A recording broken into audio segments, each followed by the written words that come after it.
Mawatu ya te oile vi inga umalava le atua lava le amtaina le nei mafutanga me se foi o le nei faamalosi ia foi ma maualunga so vi inga faamanuia oe lau e kalesia mai lava i tamā matinao lau auna totofi le lia se ia o i fana witi ia faamalamalama oe le uiga o lau feʻau ia matou lagona ina le atua lau fesoasoani mai se ia oo la maina uma lenei lauga vi ia lava lo suafa faamanuia oe le au taina ma le peseina ou viiga ona o lou lava suafa iesu keriso amene mamene tatou lala mai lalo faafetai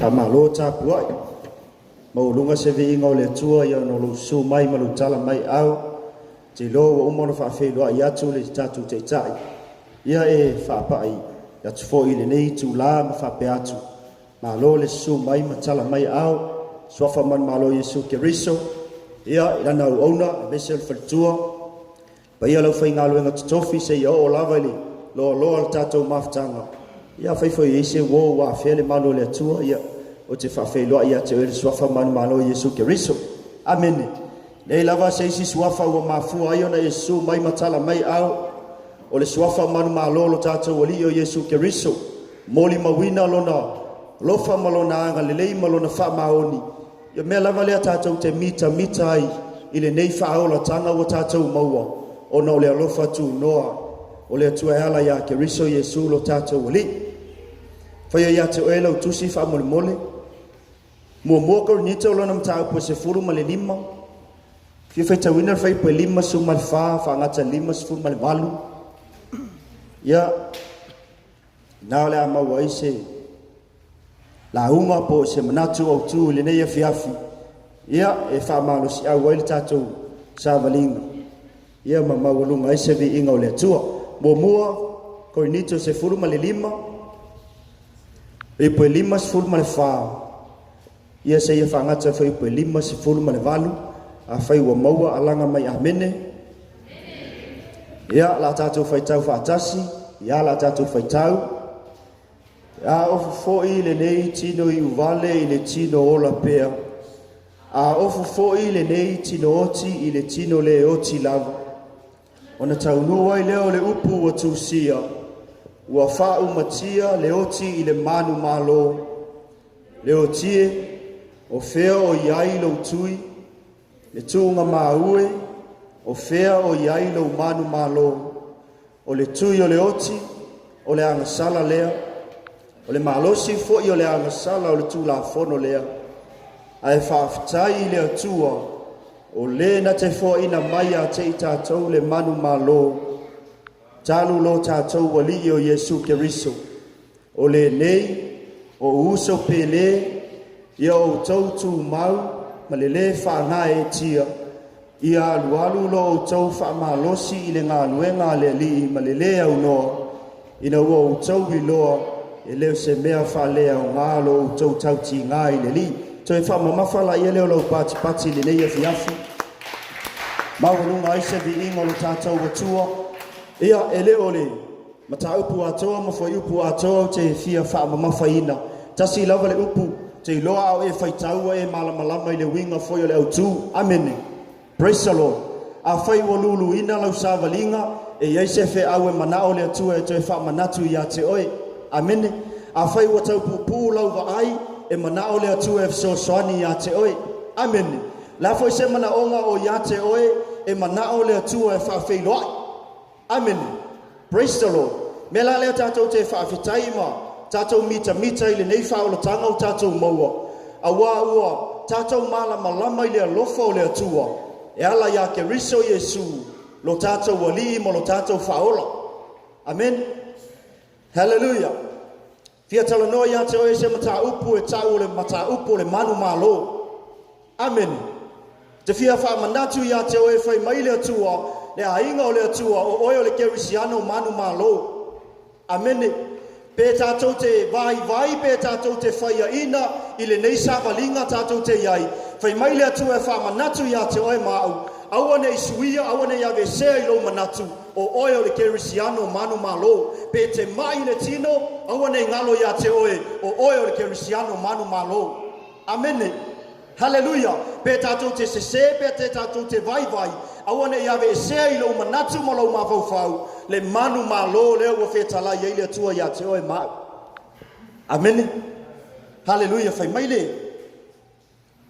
le amatanga ole tuso kenesi e fa nawe e oele tama e nate tui momomoina lo ulu o lai tala noa ngai ile li o le nei lalo langi mana ngā wenga amen haleluya so ina ua fa nau mai la Yesu ona lotu atu la ia leo nai tangata e tolu foi la e ave ia la tau me alofa praise the Lord la tau atu e ofo lofa ma la tau atu e fa ilo atu lo la tau nganga fa fetai wa la tau fia awa o lea wa tau nu le valo anga le tama lea na te fa naua le tama lea e awina mai e le atua o ia le o le tongi ola o e mau o ia le o lo manu malo o ia lea e na te tui momomoina le ulu o le ngata amen tau pule la ia leo o le tupu leo he rotai e fa u matia le fa na mai o lo tatou wali amen haleluya o le polo kalama satani e musu e tau nuu se mele lei amen ai o le fina ngalo mau lunga o le atua e le mana o le atua e te to i lalo i mea dai tatou te vai ai haleluya ona a aila ia leo Yesu ma ua whaasawina mai nā fai mai le whetalainga Yesu ina wala taua ai mauna au so fai mai ia e iei se o loo nofo mai nei le tangata na te whaalata ia te au amen praise the Lord fai mai le tala Yesu o la taua ai mauna au so a o lata o na toe aso o le a aluato i whataunuina le misiona por kalama le atua fai mai le tala Yesu e iai se tasi o loo lala mai le whapotopotonga ne le tala noi le lau so o male pola au apostolo amen e na te whalata ia te o le fesili la po le manatu anga whapea e koe li liu le mawhauwhau o yuta se mangua e le tau nuu le polo kalama le atua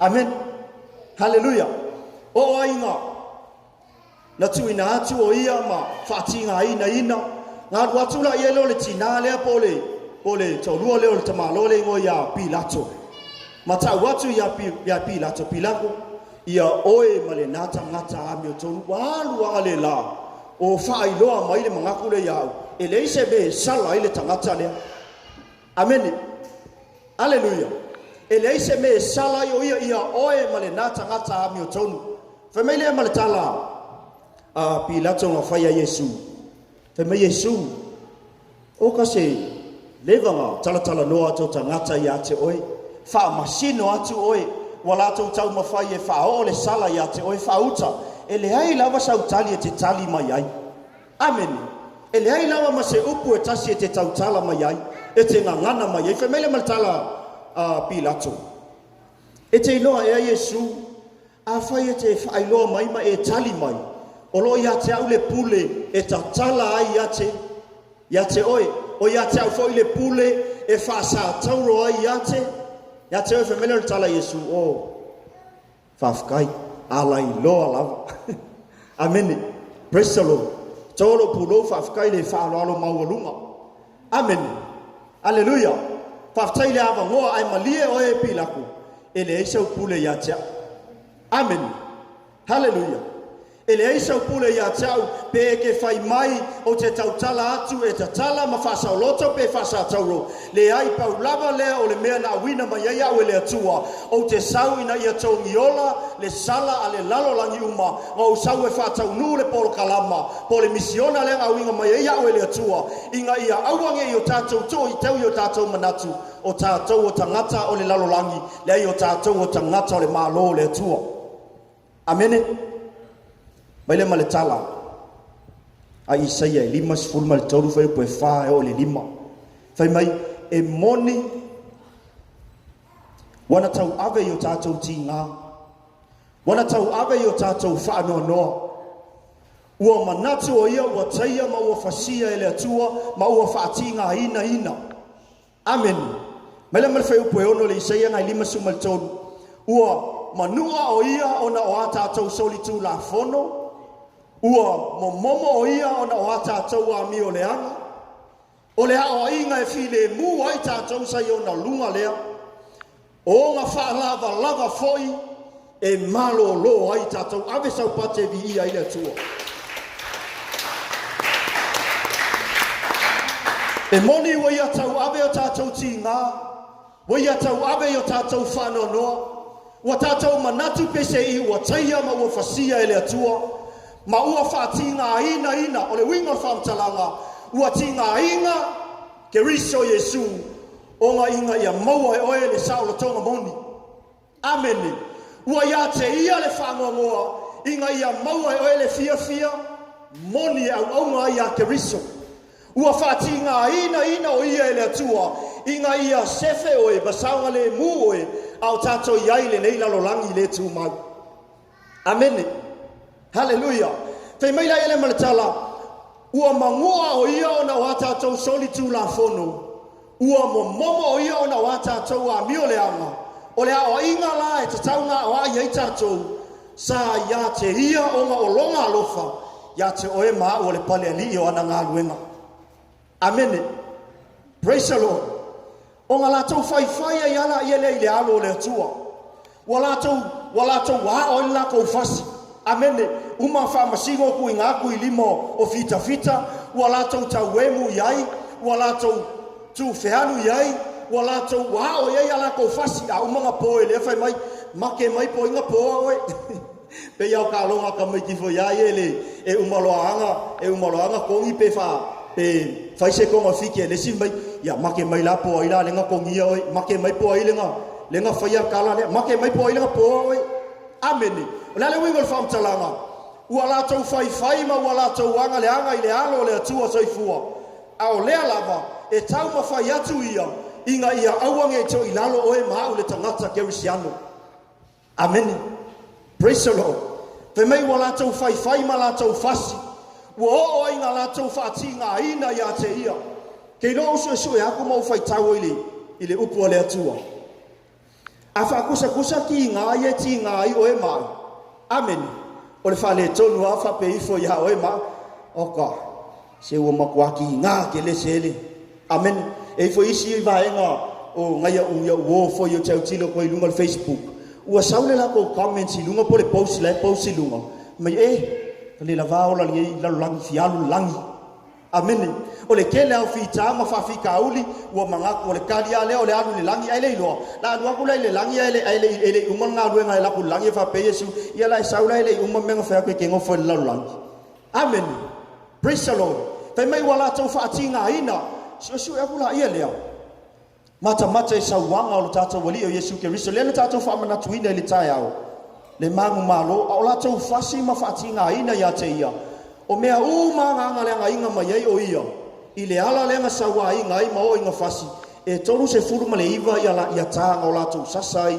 I le alo o le atua soifua. A inga ua siu e hakiri aku i le sasa lea. E le leika konga le kasi ale maya ia kongu fo e ka ai e kasi ar ka ai. Amen. Ai ile fili po le sasa lea. E tasi le mele pese mangua. Ai iwa le lei me pengi wha makau ngai ye le kama lea. So ngai le vaenga le tasi. E foi le tasi lea. E iwa le lei ia vaenga e kakau ngā whainga o le tino. Amen. A tonu alu aku le tā ka ai mai kua i ai pe lave luma i a tonu e ingi vaenga o le tino e ngofo ia le wha makau lea e koe ia ai mai la le sasa mua e tolu se fulu male e tolu se uriva lea whainga o tā e iva ia wha mātau o le melea a whaila e ngofo le vaenga e tolu pe wha longa winga e pupu vaenga e tolu ai maa o se o sia vaenga e ono. Amen. O nga whakele la ia leo le tolu su iwa ngai a ngai le iwa. Tolu se lau lima se fulu ma le tasi. Le kiwa awhai mai le tala isa ia. Se ua mangua o ia o nga watatou sulu tu la fono. Ua momo o ia o nga watatou a mio le anga. O le awa inga e file mua i oe mau. Sa i lunga ia ti aisia. Leanga ngai ia tau ave tinga. Ngai ia tau ave le whangoa ngoa. Ngai ia tau ave sauanga. O nga le maua lunga i loa manatu. O oe mau o le tangata manu malo. Amen. Praise the Lord. O lala ki ngā inga. Au lea lava e valo ia mai. Au wange i ngalo ia te oe. Ngā wha ngaua ia le tamatane. O ia lea ngā awinga mai e le atua. Inga ia tui momo inga ngā luenga le li o le nei lalo langi. Whahe ia i le sa kaulo. Mahalua. Amen. Whawhakainga i aisi mona ngā whsoasoangi lea mo ingo le sa tauru. Ai ngā alua. Amen. Praise the Lord. Te mai inga wā ngā ia to ia maho i lunga le maunga. O le maunga le ngā kaungu i eo ia. O le maunga i ngō le maunga kolo kota. O le ale wingo kolo kota. O le mea lai kangu i ia. Yorupo. Amen. Hallelujah. O le mea o lai ia. I o le ata o kingi po. O lai kangu o le ata o le li o le ngeila lo langi. Amen. Te mai ngā alua ngā kaungu le lei. O ngā whaki ngā inga lai o ia mao i le taimi ngā whaasa taro i le halo le atua soifua. E te le manatu ea o ia lea ngā whoa inga mai e le atua inga ia tui momo inga le ulo le ngata. Inga ia o ngā ia iai o ia i ona tinga ma kaungu i lunga i Golgotha o i ngā kui momo inga ai le ulu o le ngata po le li o le satani ma ngā luenga le au ngā i lo soifua ma lo wora. Amen. Hallelujah. Ngā inga alanga atu ma whape atu lona tama. Eli lama sapatani. Lale winga. Lo watu wae, lo tamahae. Ai siawa e tu la fua ia ia tea. Mai le mare whai unga ana tala ingo i lunga sa tauro. O le ngei ua tau nuu. Ia whai le nei mo oi. Tama, o tu ina atu le vi inga ia te oi. A wā ua au mangu maa loi le lalo langi. Ma lato ngā luenga whai mai. Amen. Praise the Lord. Le tio a whai mai le tala le tusi.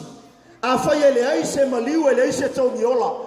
Anga le aise wha malingi ina o le toto. E le aise wha mangalo ina o anga sala. Anga le aise toi tuupo se toi soifua mangu malo mai le tunga bau. E le aise o tatou wha moe ola. Ai ale manguia e le ola e wha bau. E le aiso tatou mangu malo pe anga whai e le tau nu le polo kalama le atua. Amen. Le ki ola whai mai polo ya korinito le tatou whai tawina. Mo moko nito su lima su whai whangata lima su malvalu.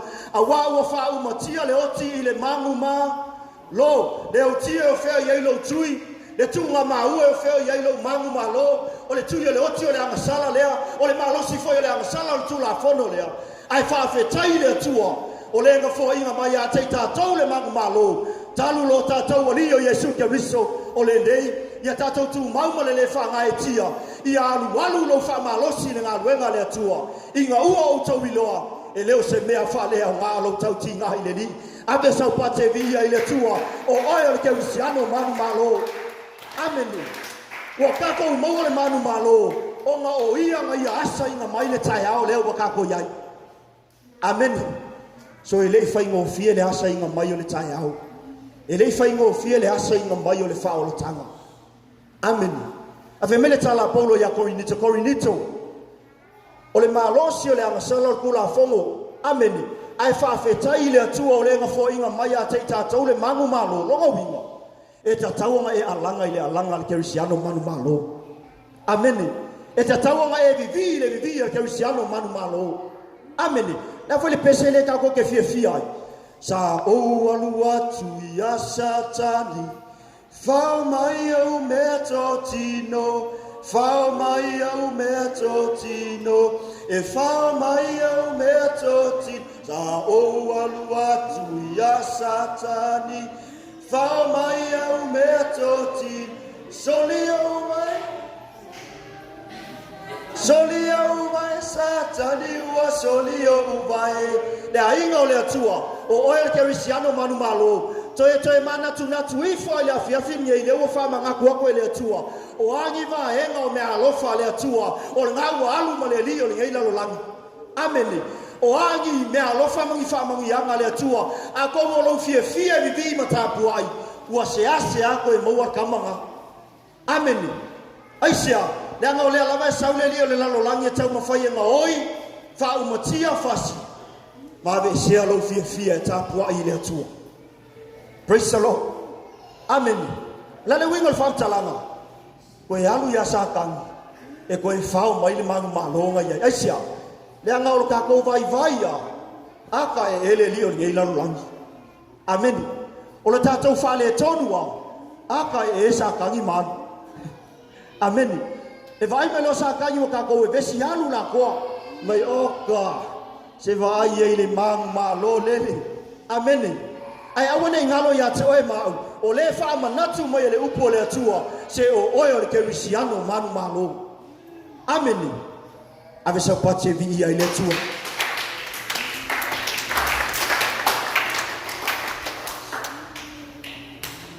mai le fa silio le fiafili nei fa pe feo ka ko mangu malo ile nei la lolangi o tatou o kerisiano po tatou o fa lau le atua ameni ako ngoe fa pe o ka se o le mangu malo isia ya au kamanga ameni wai me fua kamanga ya e sausa kangiwa levonga kapenga ingalo tangata te mangu malo ai ameni fe mele mana tu mua il fa si le fa pe feo nga ko mangu malo ile lalolangi a oe ma au po le mangu malo le nga au mai ile atua e ala ya ke riso yesu o le ala wa e mangu malo ai mo mangu malo ai ameni mele fe si di fa pe feo nga ko mangu malo ia so fa so o tato savalinga ameni fe mele mana tu mua awange e ko usus ka ia oi haleluya amen awange e to usus ita ia te oi la le wingol fam talanga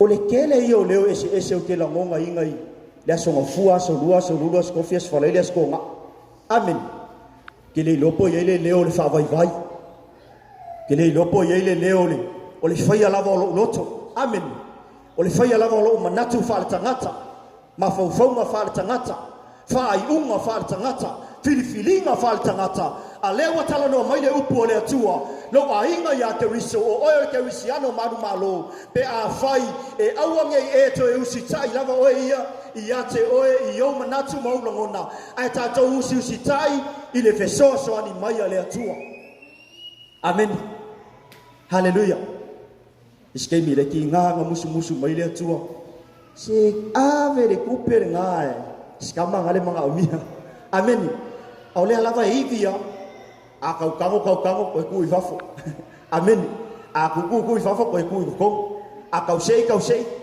ya ko lima e ui fo ai ke ya u fama vai mai ya manguia lava le aso fa manguia lava le atua e ke alu ala e ke le ola ngonga so sa loko la ngalenga fa ya ko le atua ya te oi e ke kango le melea ma ave fe so angi tangata lai manga o miele fe so angi le wingo fa talanga e ke usikai no oi ya oi o ka ko fa ya inga lola ia le tatu sa ga lima amen le wo fa ya tu le atua ya te oi ke sau e ka puai au le lava fe mai lo ma fa o la ilo le pasta le ngau fa nga luenga nga po la ilo le ia le atua e fa ngau ka po ya ko ile fale amen la le mele wo fa le lava fa ya au le mele o te la mona ina fa mai le upo le atua au wala ke ko ska ia oi amen le tiola a e fa ya inga la ngai ke ska ia oi ka tia no fa po no sfulu mau masang mele tala paulo ya kalatia awa ua whaasata roinga whaatasi ma ua ma ke riso.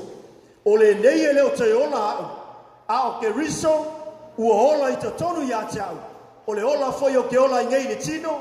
O te ola i lava i le whātua tua i le alo o le atua. O le ngā lofa mai a te au. Ma foa inga mai o ia e ia. E whai mo sui. Amen. Te mei paulo ia kalatia. Ua whaasa kaulo au whaakasi ma ke riso. Lale wingal whamtalanga. Ako mo fa pia ka ngaka sole o le fai mai paulo mo fa sa paulo la o mo ke riso ale ala o kilo ko ale sa vali mai ya o le kamio ku i vai fale le kamio ku le wala o le alwa ku ka vale fai mai foi la o fa sa paulo mai yesu ale fe alwa ai mai fa pia amen o le wingo tala la apostolo o fa sa taroina fa tasi ma o mo ke riso le ngei o le to ola o le ko ola o le wingo fa talanga o le ko usikai o ia ya te ia au ola le fina ngalo mau lungo ke riso i te tonu ya te mele manangala o le ola foi o te ola i ngei le tino o ke ola i lava i le whātua tua i le alo o lea tua o le ngā lofa mai ma fo inga mai o ia e whai mo sui o ke whawhikai le alofa o lea tua amen haleluya ai tu silanga kusia nga ya Efeso e whawhai pu mua fai mai Efeso o au o le ua ngongo kia o le ali o le ngai o te whape aku fo ia te utau ia kou sawa vali e tu sa male vala au o vala winga ai o tau lale winga whamtalanga fai paulo o au le ua whale pui wa ule pese I wa ngongo kia o ole li o lau fa tonga foi le kalesia no winga ka ka foi o ngai lo manatu amen e pi ke savali e pi o lai ngongo kia oe amen a kongo le kelo kai mi pe la ka walo le rap papa langi fo yanga le praise the Lord alai pi wa fa nga ka nga e ka kalai I lo rap le masa nga rap oi o nga o lai ngongo kia oe o nga yai se isi lai ave yai lo fa atua tua aisia o lai kala ngo ma yai lo lota mai ui ya awa nye kau kala menga kau kala le mangu malo aisia awa nye ko sky awe ai usikai le mela musu ma yai le nganga le tua amen ele tau matela o le mela le kelinga o fa ya ingai amen ele tau matela o le mele le kelinga o ko ilalo ai ele tau matela o le mele le kelinga o fo ya ai amen aisia la ngalai pule a au ya amen a fai foi o ele tala voule ke fa longo le upo le tua lau tala foi la yele masanya nga fai a kongo le ilo e uma tua la ke halu I kuo me va pe o pule a au ya amen ya la pule la o ya inga fai a inga so swangi a te a inga ka pe ga inga oe a inga tausia oe amen o le ala me tau fai ka nga ku inga ko ka ko ka nga inga ia ma wa lunga I se vi inga o le atua malie a fei o kui lo vai ia ka ngo mai amen a wo ki o ska ia oi eu foi a o le tele io fai nga ka o le ngai soi fuanga e kele inga ka fai le fai unga I le mafau e kele inga ka fai le fai unga yo ula ngona amen a o le tala no mai le upo le atua lo wakali fa mole o le kele au kai me ke faia e o elo ma fau fai unga o le kele foi ngau kai me ke faia I ngai I le ngei sa valinga ka ko ke yai ale wo umo o winga aku lo walo pele inga ia maliu mati ngai le sa taulo o nga o le manatu inga ia e sa vali mai ola I le mangu malo amen pe mai le male mata yo suma le ongo fai po lo su lua fa ngata lo su mal fa mai ai se ta se fia muli mai ya te au ia faafiti o ia iate ia le koe usikai o ia iate ai amo lo sa kaulo ma muli atu iate ia amen e ke le ka wanu la ka ka sa fa ko lu se ma mo le wala ki o fa pe tanga ta iate oi pe wo ka fa le tonu lo ma fa amen haleluya e te le tau faia nga ma enga o nga wa e tali tonu le nga le nga fai mai le tala le atua a fai e te tau tino I lo mutu e mongi o le ali leo Yesu ke riso ma e tali tono I lo loto longa winga o ngawa ya te oe le alo pele o le atua soi fua a faila e ke savali leo langa ma savalinga le nei e te leto e taua mo inga ni sa kaulo ai e ke alu o loa ngofo mau ke riso I to tonu ya te oe o nga avea I ala I leo oe ma ke risiano manu mano amene avisa upati vi ia ile tu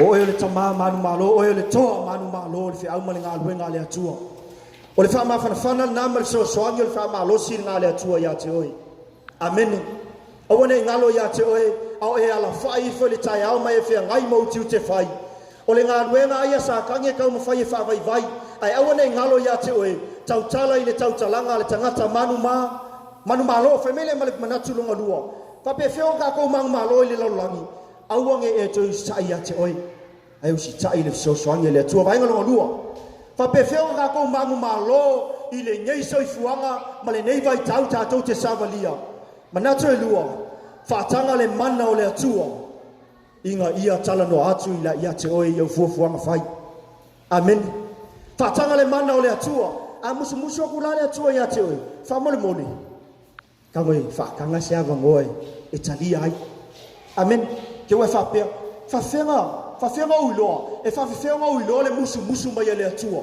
a ko ngole ke fa pe o le se longa e kala ngo mai le se longa e la uma mai le upo le atua se longa ya wa mai le upo le atua ya tia amen praise the Lord avisa pa te vi eleli awana ingalo ya te oi o lo tala noa o lo yai le mana o le atua I mea uma ta tote ngā lulu e ai me uma tātou te whea ngai ei tiu te mangaluenga o lai ai o lai wha malu ao po le fisosoania le atua e ala i le mana o le anganga pa ia whaimela le manatu tango o lai whaatanga le musu ngā le atua ia te oi amen o lo savali a kuala o isi i ka penga i whaau ka wharka o le ka wharisa amen so ai aduaku lai ka penga e la kule piki ngai vaenga whaanga lele ai wha misi ne whaanga lele kau i lau wa ai praise the Lord ale musu aku le tua ia te oi se ngai ke kilo kwa ngai misi is kamanga ngai ki kanga fa misi amen ale la e pasi loa so em fa yanga e alua la ngai pura e ile mete mana o ia amen ai lau filinga ke mangui ai lau filinga fo yete e te fale tonu wai ala tala no atu le tua ia te oi se kango se u wakali e piki aku la e pasi a o ke ofo ilo sa loko ri ilo walu ngai ke vai ko ai fale tonu amen o ngo fa pe ifo le ilo loto oh fe mele nga po yo le tua o e ko fa maongi a o fa pe le oh le tua e sia o fie e ke mi fa maongi ke mi fe o le fie fa maongi ai o nga o le we musu mai a kia o le ala le tua le ala le nga po ia okay le fa tanga lo tangata okay fa ia le fa maongi la fe au mala nga wenga le wingo fa tanga o le nga wa e fa tanga ina le mana o le tua praise the Lord o le nga wa e fa tanga ina le so soanga le ale tua amen onga sila mai la yelo le tua i lau savalinga o ka se savalinga inga a mangu malori ngi savalinga e fai lau whanau amen hallelujah mai la le mo mole ane fa fa pe fa o tou le whana ue mai le atua lava o tou manu malo fo ia te i la tou a wa sili le o ia te o tou i le ua i le lalo langi o ia malosi e malosi le mana o le atua ngai lo le li o le nei lalo langi e mawhai anga sausa kangi maulu kingo i kangaka ma whapela yelo tatou oka se ua mai ke mongi kama lea o ngakula yelo ngisi kangaka ua ka malu ka palua la ko vai ma whai ya la ko ngafiti amene ai awane ngalo ya te oe e sili aku le malosi o le mana o le atua ngai lo ngā luenga le li o le nei lalo langi amen o le alava ua ngai mai sa kangi ma fai anga meia ai fai mai le tala le atua koe fa mangaku i lau whanau lau whanga ue ua o tau manu malo fo ia te i la tau a wa e sili le malosi o le ua ia te i tatou ngai lo le o i le lalo langi amen hallelujah so whaftai le alofo le atua e na te wha manatu mai e fsosoangi hallelujah e na te wha manatu i taimi uma e sili le malosi o le ua i to tonu ia te i tatou ngai lo le o i le lalo langi amen praise the Lord a fe mele roma e valu fei batou sumaltasi o le nei o la ea sa tatou upo e whai e ngei mea pe a whai e au i tatou ma le atua o ai se whaasanga tau mai a te tatou so e sili le mana o le ua i to tonu ia te oi ngai lo leo lo i le lalo langi amen o oe o kerisiano manu malo aleluia o le wha malosi o le upo le atua o oe o kerisiano manu malo talu le li o Yesu keriso me langa fai mai Yesu ilanga la unga le ta ue matayu fai mai e oli le lalo langi ai wha ngoa o tau e fia le lalo langi au le alava ka ko ke feka yai mafita fai mele male tala e tangi o tau matangi awe au la lava e fai ala tau ngā luenga e pese i e leo yai se polonga i o la tau manatu a fai mele tala Yesu whauta e li ualo o tau ti ngā e fai ma oli awa o le mele o te wha manatu i a te o tau i o tau loto te tele ma i o tau wha malo losi awa ua o manu malo i le lalo langi amen e maua o tau e pua ngā e maua o tau e ti ngā a ia o tau loto te tele ua o mangu malo mai ngā mea uma aisia e anga i sili le malosi o ia nai lo leo lo i le lalo langi amen e avesau pate vi ia i le atua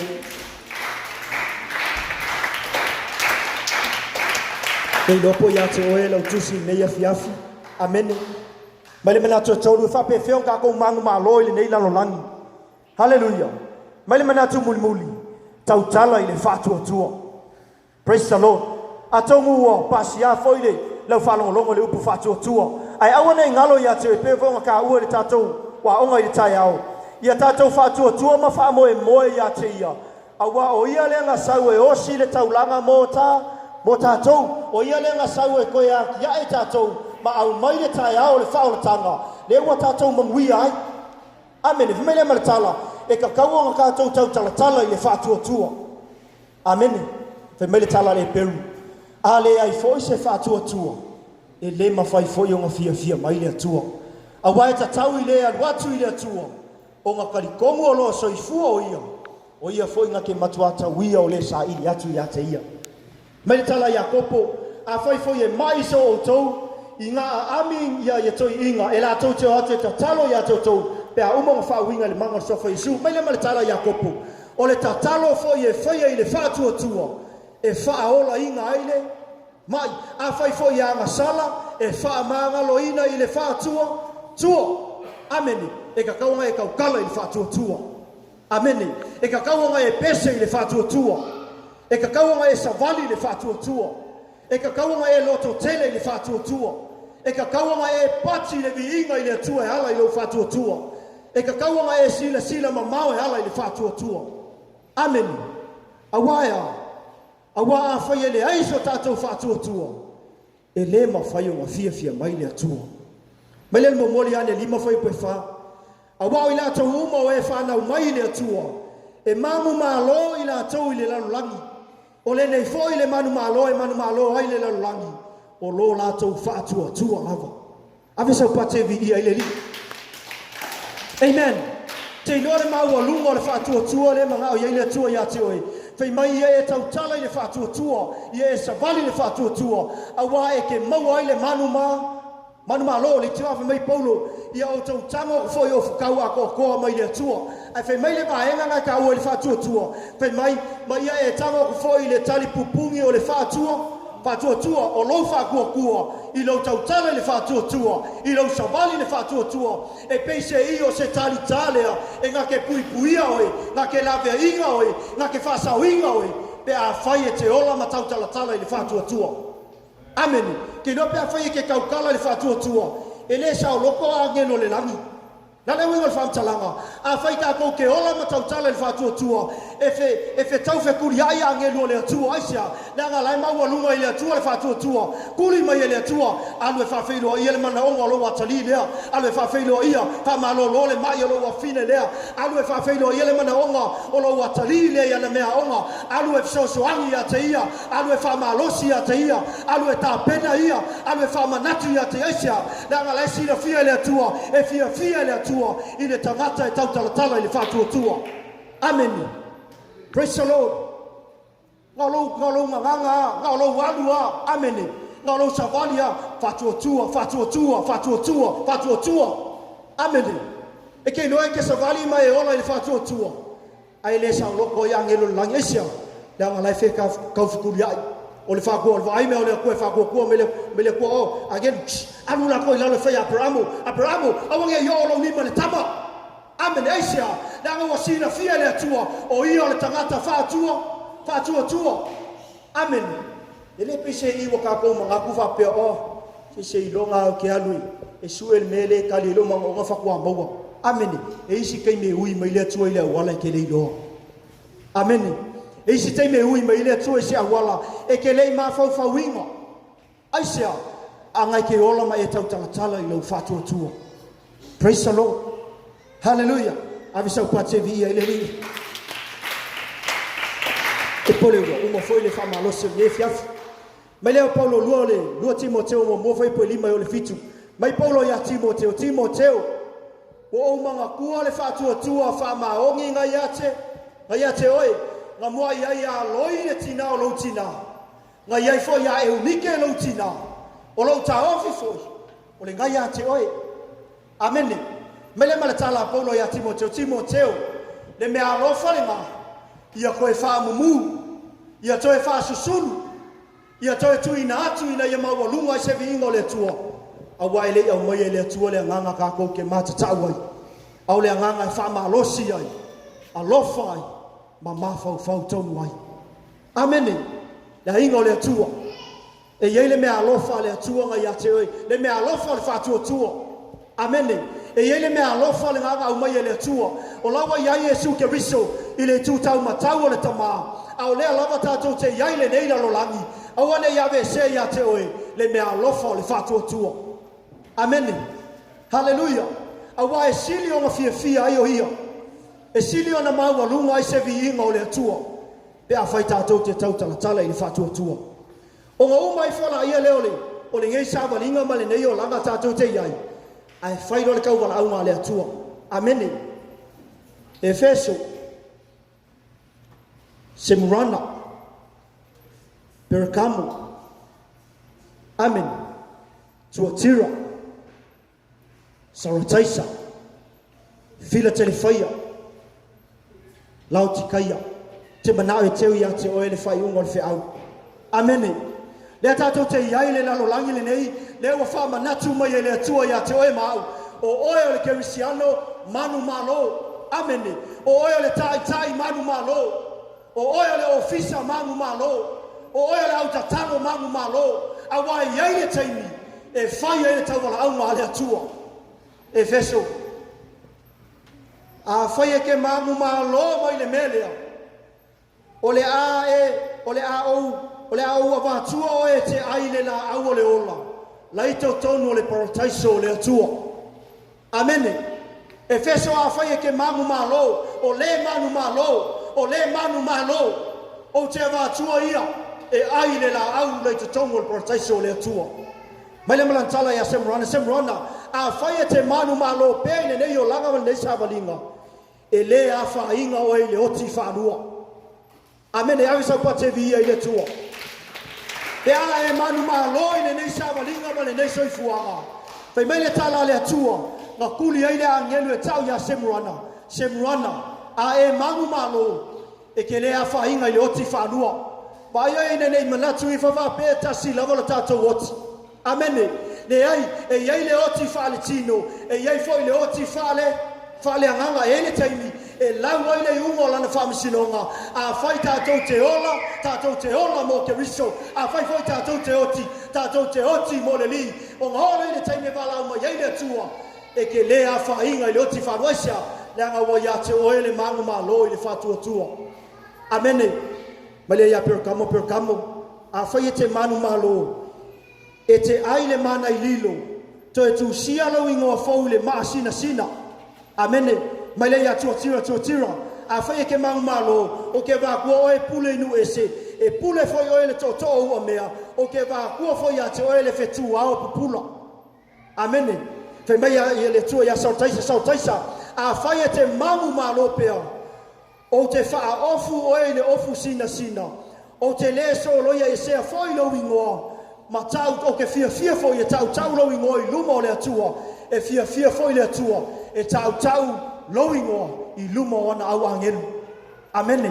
Pe mele a fila telefaya a fai e te manu malo o ke fai o e ma poutu le manu malo o le atua o te tu sia foi le ingo le atua ia te oe e tu sia foi le ingo le aipa ia te oe o ke va atua foi ia te oe lo ingo fou. Amene. Te loia ia lo ingo le vala au e e foi le ingo e vala au e le atua le langi pe la ko e mang malo. Amene. Praise the Lord. Mai le malatala ia Laodicea o a fai te manu malo o te ava tua foi o e mate no nofo fatasi mau i lo nofo ali fa pei foi o au o mangu malo mai le lalolangi ua mango ngofo foi fatasi malo tamba i longa ngofo ali. Amene. A fai la o tulai Yesu ke riso mai lona nofo ma no nofo fatasi malona tamba i le ngofo ali o lona tamba ua fautua foi o ia i le tamba ia te oe mau o langa whangau o le fesili o iai se ngofoa o avangoa. Amene. O le ngofoa le o avangoa o le avanoa mo o le kerisiano manu malo o le avanoa mo o le kerisiano whatuatua o le avanoa mo o le kerisiano e fia e whatanga le sosoangia le atua. Amene.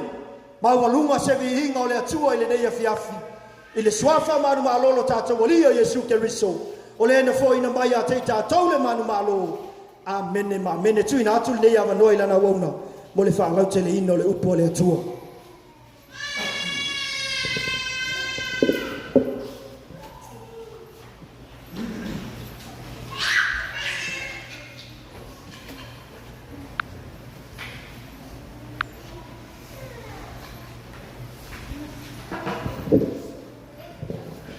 Ia te fa mafaiela o participate nei a fiafu. Ia le tua. Tai le upu. Oi loa oi o tangata manu malo. Amen. Ana ia lau tua tātou whiawa le tua le nei a fiafu. O oi o tangata manu malo. Te loa ole tā ua ia lo i loa oi o tangata manu malo. Le ia sao ngai a laion tātou o mai le lotu, whalongo le upo le atua, ai tātou te foi o tātou a inga mo tātou masarusalo po le meo tātou ni tangata manu malo. Amene. Ai o te tauna tātou whamautu ina lana mei o tātou o langa. Awane o tātou masarusalo iai, tari tonu iai o oi o tangata manu malo. Langa le upo le atua le sa tātou whaitau le nei afiafi. Lai titi asa whapopolo po le tua pe on tātou whaangolongo ai. Wha mai le tusi sa tātou whaitau ina. I le whai po 5 marwha. Wha mai o whao matia le oti i le manu malo. O le angasala, o le tūla whono me o whao matia i le manu malo. Sau le whai po 5 marwhitu le na tātou whaitau ina. Wha mai le apostolo Paulo, ai whawhetai i le atua, o lena te fo ina mai le manu malo ia i tātou, tu ta ua whelo le manu malo. O si la le manu malo lea, ai whaitau i wha umar whaitau, mai o fo ina mai le manu malo ia i tātou, tālu ro tātou o li o Yesu Keriso. A leo lo e le wha longo le lau ngaino le upu le tua, e tātau o na iai Keriso i o tātou loto. E tātau o na wha o laina o ia le talia ina o Yesu Keriso, e whai maari ma wha ola i o tātou o langa. So lo o le teine te whaolaina, so le se o Kerisiano manu malo. O oe o tangata o manu malo ono Yesu Keriso. I le manu malo la le o tātou maua mai a Yesu Keriso. Wha mai la i o whai ipuna e wha solo i lalo whai munburu. Whai mai, tu maula ia ma le le wha ngai tia. A whai e te tali tonu i le manu malo, na oe manu malo ai. Mai le la posoro pau, tu maula ia ma le le wha ngai tia. If I pertanya for my stand firm, let nothing move you. So if I te lo o tangata o manu malo no Yesu Keriso. E te tauna e tu mau. E te tauna une to Yesu mea e wha mingo ia oe, wha mei oe tua mai roa unanga i lea tua. Amene. Se mana i o nā mea. Pea e malama lama le rei e le manu malo, na te manu malo ai. Ao na e te tonu ina le manu malo, na oe manu malo ai. Rono winga, ora e tu mau ma le le wha ngai tia. Stand firm. E le foi ia i lo o langa. E le ngata nā wha mai a e tu mai tari tonu i le manu malo na wai ate oi. E aduadu pea lo wha malosi i le ngā le atua. Amen. E aduadu pea lo wha malosi i le ngā le atua pea wha pea te tari tonu le manu malo le nako e manu malo ai. Ia Yesu Keriso. Rona winga po a mea whaingata e te whetai iai i le wheau mana ngā luenga le atua. Po a mea whaafita auli a o iai i la veo oe ma Kerisiano whaolaina. E te le mā lue ai. O lea e tū mau. O lea luaru lau wha mā losi ngā luenga le atua. Whai ula i o upo la posolo. Whai mai ina ua e loa. E leo se mea wha lea o ngā lo tauti ngā leli. Amen. A whai e moni lau tonu le manu malo na oe manu malo ai. Ma mai lea la apostolo, e lea se mea wha lea o ngā lau tauti ngai leli. Amen. Mai le wheau nei a whiawhi o tātou o tangata manu malo. O te siri, a whai oe tari tonu i le manu malo na oe manu malo ai. Ia, tu mau ma le wha ngai tia. Amen. E o mai lava whawhita au. A whai te tonu iei o ta ngata o man malo ia Yesu Keriso. E te tu mau lau. E te lefe fo ia. Le ngata nā ora e tu mau. Ai o le adualu pea lo tātou wha malo si le ngā luenga le tua. Ai sea, langa lau wei loa. O le a whita whai ngata e whita iai mai tātou. E le o se mea wha le au ngā lo tātou tauti ngai deri. Amen. O lo tau wia i tātou. So fa tai le upu le nei fiafi tātou fa longo iai o se toe whamanatu fo ia te tātou, o se toe whangu fo ia te tātou, lo tātou ola au nei lea tua. Se au nei whapea, o le tali o Yesu Keriso na whapele o la ale to yeini fi tāma, ni whainga tāwhita iai mai tātou. E te lo, o le langi le tātou te anga iai. Na o tangata manu mā lola e o le langi le tātou te anga iai tu iai. Na o toa, whai tau le tusi le peru o, haka whakua, tangata toa tara le lei. So me whana le wha malo si mai ei paulo. Tari tonu le manu mā lola na wai ate oi. Na inga lue le nga luenga le tua malau tari tonu. Po a me o mai lo lango tātou Kirisiano. I reo wha leo ngā ina lo tau tinga ana. Kalesia. O a me nai o lo tupu i lo o lango. La fo se tō whinga nei te au nei lea tua. Se toa ro roto. Amene. Na o toa e o i rola e whawabau. Na o tangata e ono sai pōpua ngā. Na o tangata tari tonu ma whaatua tua i lea tua tangata ro o le langi leo. Na o tangata tari tonu i le manu mālo le peona i me ia fiafi. Ola tātou tutula. O oe o tangata manu mālo Kirisiano. O afi tā ma whainga tā ke soa ina i lo holanga. Tu mau pea oe ma le le whanga e tia. Alualu pea lau wha mālosi te au man ngā luenga le tua. Pea whai ue i loa mai tātou nuina manu mālo lea. Ia ele se mea wha leo ngālo tau tinga i lele. Ola ausu atu aus tātou pese nei e fiafi. A whai wa, whai fwoi si umi ona e tau masau salo po moni e nei mea whai por me eo mana tua mai au ele tua. Ia lau e whaalongo le upu nei e fiafi se o oe o tangata man malo. Tu mau iei nā i le man malo nā ua te toi fo i tua. Alualu pēa lau wha malosi. Pe tai ala we whawhita auri, alualu pēa lau wha malosi whi au man ngā luenga lea tua. Ina ue i loa, e leo se mea wha lea o ngāro tau mati ngā o le whi au man ngā luenga lea tua. Tu atu nei awa noi a te oe. A whai rawa ue i loa wa malue atu le ngā o lea tua i atu e ala uku le nei a fiafi. Sau i ate ia le nei a fiafi, sau malo whaatua tua. Sau malo i loa o oe o tangata man malo. Musu no roto ia te oe ma wha ole o te atu e whapea oe o tangata whaia ina e sini e lau maro lo a vea le uku leo e whaarongo ne nei a fiafu i wha maro si oe e te tū mau e wano pea lau wha maro si ngā ruenga le tū e nau e loa leo se mea wha leo maro tau o ti ngā ngā ruenga oe o tangata manu malo a whaikoro whakoma mai i numo venga te whai lau i nei Ei lo o te mata masalo. O awa pita au ina fita iai ma oe a Kirisiano. Ei lo o e malolo Yesu Keriso. O sa iai nā. Tau mati ngā ngā ruenga. Finau mo le tua. O ene se mea whane au ngāro tau ti ngā ine li mana ngā ruenga. Hallelujah. Te pese iai. Hallelujah. Ai mo mia se te talo. Sau lea kia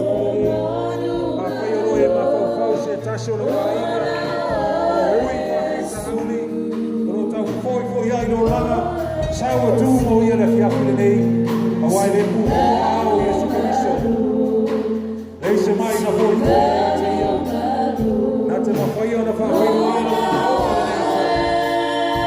saua o ia tamana saua toi whawhau le no maftanga mane tua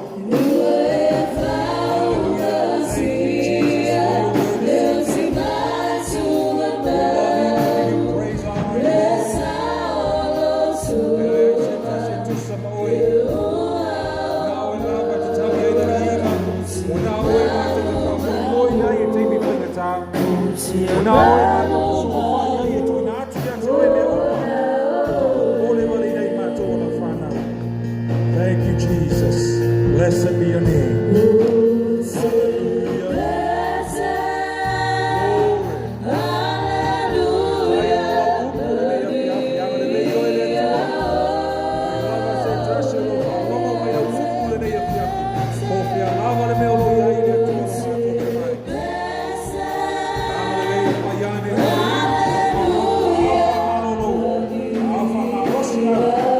Oh,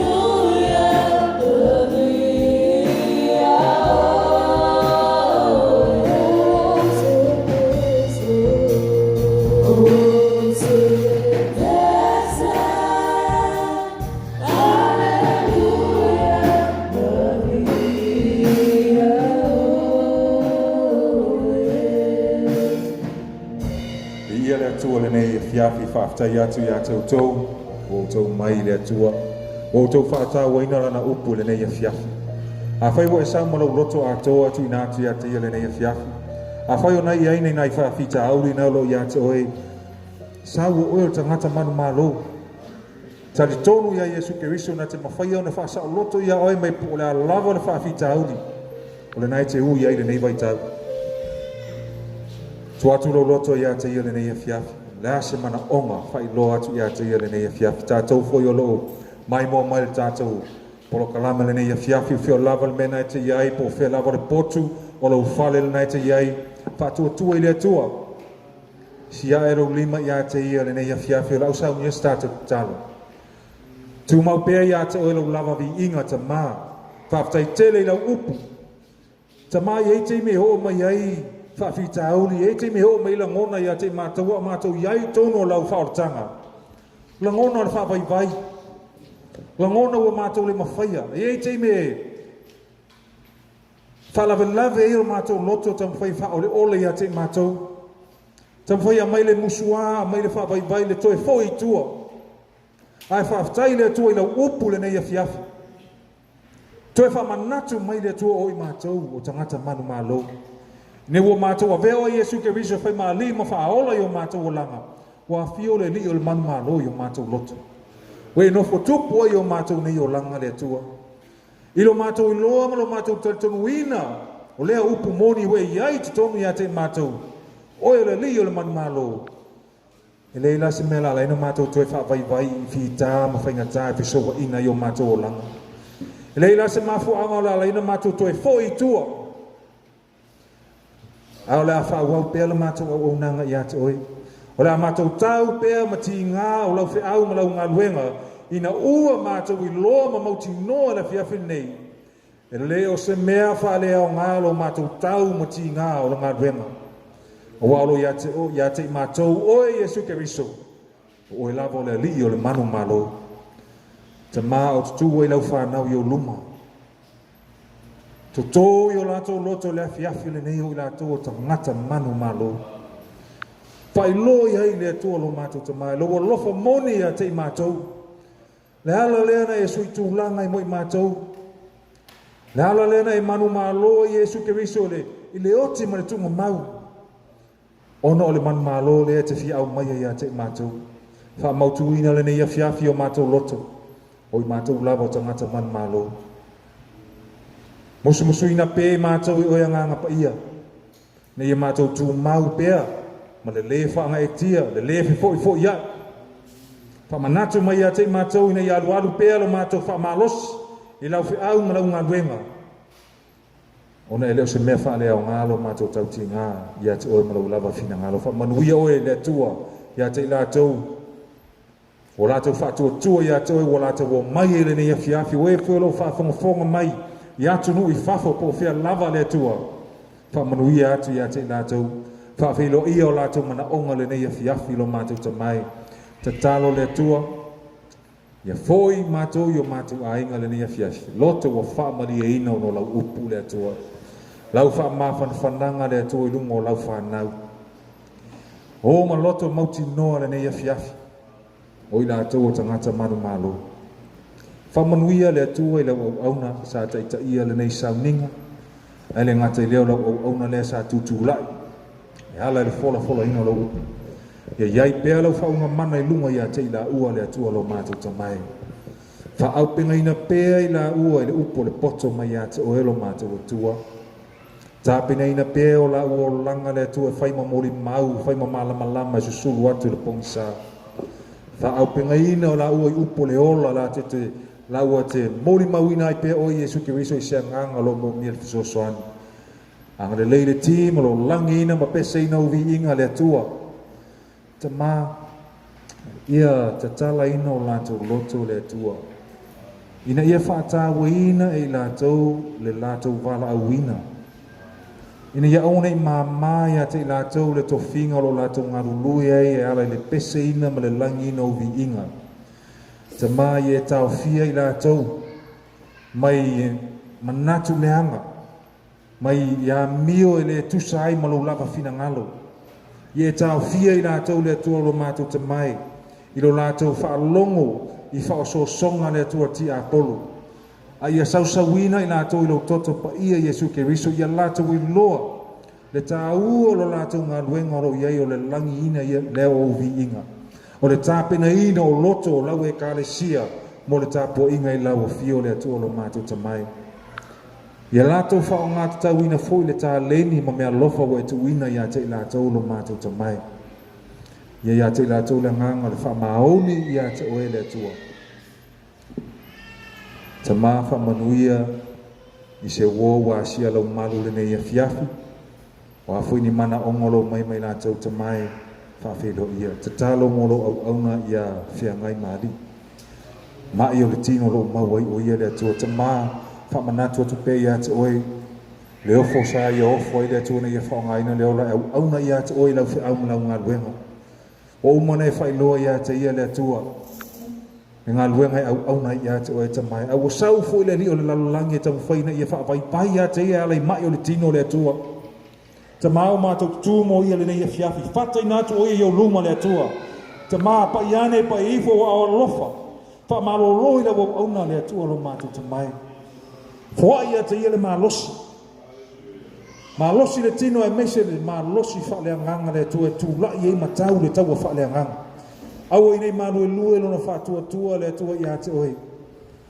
Talo le atua lau wha malolonga atua lona tino. O a meo wha le tonu lona tino le atua. O a me wa fai loa e fo mai le atua lo a whaine lo na tino le atua lo mātou te mai. Mātou te talo I lau a fio o le atua o wha malo lo mai. O le atua matau tia e sili ese. O le atua e le eise mea e whainga tai lau a fio. Se e wha malo lo mai wha sa loto I lau a auna le atua lo mātou te mai. Whaatanga ia ina ia sau e whaatino le ngā luenga le atua. Whaatino le atua. E wa unanga peona e whailoa ia te ia le atua lo mātou te mai. Maua pēle mā losi le tina ma le whanau le atua. E tu maua I pē I lau wala au le atua e meso lau whao le tanga. Whamanuia oe le atua ia te ila atua le leil tina ia puna ma te mai ia e le kosi. Maua fo I maa ia le tino ia I lau whamalo longa le atua lo mātou te mai. Anga le leito tino umalava lau e kāle sia le atua. Le ngata I leo lau auna ia se au ma le whatua. Ia I lau whamalo longa I o lau tino le atua. Au maua fo ia tunu I whafo no tu langa wha mai ta pena oe le atua se aso. Mātou te toi whailoa I fia I la loi fo lo malu le atua lo mātou te mai. Whamanuia o I lau e kāle sia le atua. E le ngata ia te mātou ro la loi fo le nei malu. Au I la tau umalo mauaga no e mai mua mai I le nei sau ninga le nei afiafi le atua. Whamanuia atu le atua ia te I la tau. Ia foi matu mau pēr ia te o he lau lava vi inga. Nei maso uma. E o le whavavau. Whavavau lava. And everybody says, Amen. Tai, ia le tātou alala mai lalo. Ia vi ia pēr le atua. Ia. Ia foi le nei avanoa. Mo le atoe la nganga whaatai tele tātou e kāle sia. Tu sai foi malo o tau whaamarolosi ngā luenga le atua. Ia whaatai atu foi le au whai ngā luenga. Bese ngā au mati a kono. Le ngā tai leo o fisa. O la lata I tasi tātou e kāle sia ma lora ngā rului. A to whaalongo o tau tala atua pena whaamalora ngā rului. A e te whaalongo e a ia. E pere o ngā rului. Ia ana tamu whaila I e whaise whainga iai. Amene. O leo ro whaamanuia tu lava I le tātou e kāle sia lo tau ngā rului. A whai e te loa ngai ke reo ngā rului. Tamu whaila I e te ngā rului. Ina I e tatau I a te oe whaamanuianga I e whaamanuia tu ai. Amene. Whao ngā tatau o tātou o langa au aunga I le atua. Ina I e whaamanuia mai le atua I a te tātou. Whaatai atu whoi. Ina I a tātou pāanga lo mai mo mai pēr. Ia tātou sauninga pe ona iei afsata I tasi. Ia whamanuia tele le tua I a tau. Mātou te alo lofa pea mo o tau. Mana tua pea o tau I tālo sanga. Ia o le mana onga fole nā. Tātou tau whai te talo le tasi mo le tasi. Te talo atu mo o tau. Ia te talo mai whai o tau mo I mātou. Ia ia manuia ngā luenga le tua. Ia tupu maola. Ma ia tele ni a nganga whau e whao laina ai. Ia e lofa u whamanuia ina oe e ala nei. Live, ia, fai vona I kango share atu se tasi.